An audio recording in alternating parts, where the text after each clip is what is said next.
વાવ થરાદ જિલ્લાના એટા ગામે ગામ લોકોને એક બેઠક મળી। આ બેઠકમાં પોલીસને પણ બોલાવવામાં આવી અને કહેવામાં આવ્યું કે સમગ્ર અમારું જે ગામ છે આ ગામ દારૂની બદીને ચિતાંજલિ આપવા માંગે છે અને આ જે બુટલેગરોના નામ છે તેમના ઉપર તમારે કાયદેસરની કાર્યવાહી કરી આ દારૂબંધીનું જે પગલું છે તેમાં સહયોગી થવાનું છે। કેમ આ પોલીસને ગામ લોકોએ આવું કહ્યું તેની વિગતે વાત આ વિડીયોમાં કરવી છે।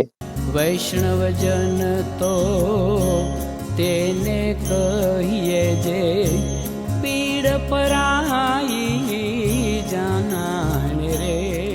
નમસ્કાર, હું છું દિનેશ ઠાકોર। નવજીવન ન્યૂઝમાં આપનું હાર્દિક સ્વાગત છે। વાત વાવ થરાદ જિલ્લાની છે। વાવ જે થરાદ જિલ્લો છે આ થરાદ તાલુકાનું જેટા ગામ, આ જેટા ગામના લોકોની એક બેઠક મળી હતી। આ બેઠકમાં યુવાનો, વડીલો મોટી સંખ્યામાં ઉપસ્થિત રહ્યા હતા અને આ જે બેઠક હતી આ બેઠકમાં એક નિર્ણય લેવામાં આવ્યો હતો, કારણ કે દારૂના કારણે અનેક પરિવારો બરબાદ થયા છે, અનેક બાળકો નોંધારા બન્યા છે અને આ જે પરિસ્થિતિ છે આ પરિસ્થિતિને નાબૂદ કરવા માટે હવે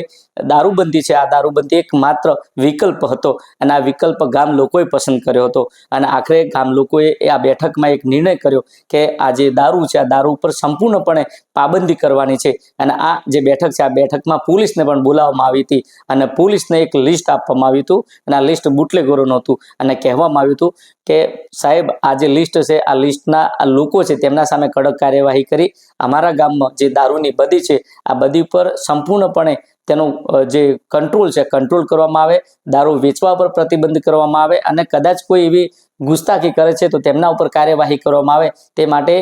જે ગામ લોકો હતા આ ગામ લોકોએ પોલીસને લિસ્ટ આપ્યું હતું। જો કે ગામ લોકોનું એ પણ કહેવું હતું કે છેલ્લા કેટલાય સમયથી દારૂની જે બદી હતી આ બદીને કારણે અનેક પરિવારો બેઘર બન્યા છે, કારણ કે ઘરમાં કોઈ પતિ હોય, પુત્ર હોય કે વડીલો જ્યારે દારૂ પીવે છે ત્યારે તેના ઘરે દારૂ પીને આવે છે ત્યારે તેની પત્નીને મારે છે, તેના બાળકોને મારે છે, તેની માતા સાથે ઝઘડો કરે છે। એન કેન પ્રકારે જે પરિવાર છે આ પરિવાર ઉપર આફતનું એક જે મોજું છે આ મોજું ફરી વળે છે અને પરિવાર બરબાદ થાય છે। જો કે આ પરિવારો બરબાદ ના થાય અને આ પરિવારો પોતાનું જીવન સુખ શાંતિથી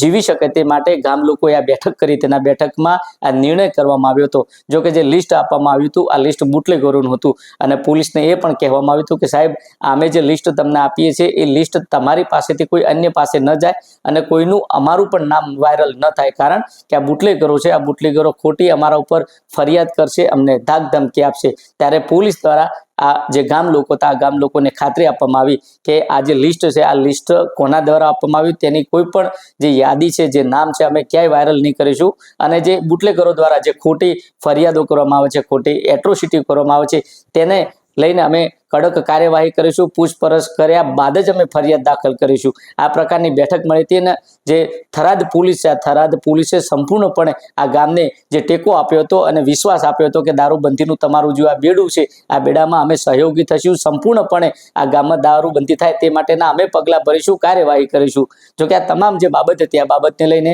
થરાદના જે પીઆઈ છે પીઆઈનો નવજીવન દ્વારા ટેલિફોનિક સંપર્ક કરવામાં આવ્યો હતો અને પીઆઈને પૂછતા પીઆઈએ સમગ્ર મામલે કહ્યું કે હા આ ગામ લોકોએ એક બેઠક કરી હતી અને આ બેઠકમાં પોલીસને બોલાવવામાં આવી હતી અને કહેવામાં આવ્યું હતું કે પોલીસના સાથ સહકારથી અમારે આ જે ગામ છે આ ગામમાં જે દારૂની બદી છે આ બદીને સંપૂર્ણપણે નાશ કરવી છે, એટલે પોલીસનો અમારે સાથ અને સહકાર જોઈએ છે। જો કે ગામ લોકોએ જે લિસ્ટ આપ્યું છે એ લિસ્ટ પ્રમાણે અમે રેડ કરી છે, કાર્યવાહી કરી છે અને આવનાર સમયમાં આ ગામમાં જે દારૂનો વેપલો કરનાર માણસ છે, બહારથી દારૂ લઈને જે વેચનાર જે બુટલેગરો છે તેમના સામે કડક કાર્યવાહી કરીશું અને જે ગામનું જે બેડું છે તેમાં સંપૂર્ણપણે અમે જે ઊણા નહીં ઉતર્યું અને સંપૂર્ણપણે કામ કરીશું એવી જે